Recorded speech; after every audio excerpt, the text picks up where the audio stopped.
Dengue পরিস্থিতির বিস্তারিত খবর জানাতে এই মুহূর্তে বাগেরহাট থেকে সরাসরি আমাদের সাথে যুক্ত হচ্ছেন আরিফুল ইসলাম।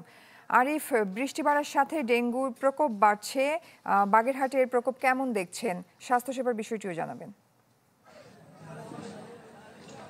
জয়, দাঁড়িয়ে আছি বাগেরহাটের 250 শয্যা জেলা হাসপাতালের সামনে। আপনি যেমনটি বলছিলেন, আসলে এই বৃষ্টির মৌসুমে কিন্তু ডাক্তারদের নির্দেশনা এবং তাদের মতামত অনুযায়ী ঠিক বৃষ্টির সময় কিন্তু বৃষ্টির পানিতে জমে থাকা যে অ্যাডিস মশা, সেটা লার্ভা থেকেই কিন্তু মশা ছড়ায় এবং সেখানে কিন্তু ডেঙ্গু রোগীর বৃদ্ধি পায় এবং রোগীরা কিন্তু বিভিন্ন সময় হাসপাতালে ভর্তি হয়ে থাকে। আমি কথা বলেছি জেলা হাসপাতালের যিনি তত্ত্বাবধায়ক ডাক্তার অসীম কুমার সমাদ্দারের সঙ্গে। তিনি আমাকে জানিয়েছেন যে গতকালকে 2 জন ডেঙ্গু রোগী ভর্তি হয়েছে এই হাসপাতালে। এখন পর্যন্ত মোট 5 জন, 2 জন নারী এবং 3 জন পুরুষ, মোট 5 জন ভর্তি আছে।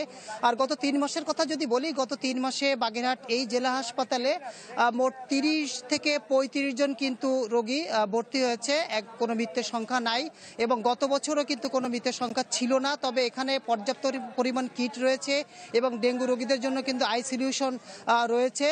তো সেক্ষেত্রে ডেঙ্গু রোগীরা যদি ক্রিটিক্যাল অবস্থায় থাকে বা হয়ে পড়ে, তাহলে তাদের খুলনা 250 শয্যা জেলা হাসপাতালে পাঠানো হয়। তবে তিনি যেটা জানিয়েছেন যে কারো যদি জ্বর হয় তবে সঙ্গে সঙ্গে যেন হাসপাতালে এসে তারা পরীক্ষা করায় এবং সুস্থ হওয়ার পরে যেন তারা পরীক্ষা চালায়। কারণ সুস্থ হওয়ার পরেও কিন্তু ডেঙ্গু রোগীর যে মানে যে লক্ষণটা, সেটা কিন্তু থেকে থাকে এবং মারাত্মক আকার ধারণ করতে পারে।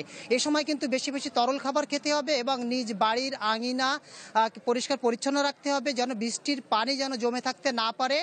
তাহলে কিন্তু এই ডেঙ্গু থেকে মানুষ রক্ষা পেতে পারে। শুধু তাই না, বাগেরহাট পৌরসভায় যেখানে ময়লা আবর্জনা জমে আছে, সেগুলো কিন্তু আসলে পর্যাপ্ত পরিমাণ কিন্তু পরিষ্কার পরিচ্ছন্নতার কোনো কার্যক্রম কিন্তু আমরা দেখি নেই। তো ডেঙ্গু থেকে বাঁচতে হলে পৌরসভা, নগরও কিন্তু পরিষ্কার করতে হবে। এই ছিল বাগেরহাটের সর্বশেষ। আরিফ, ধন্যবাদ আপনাকে।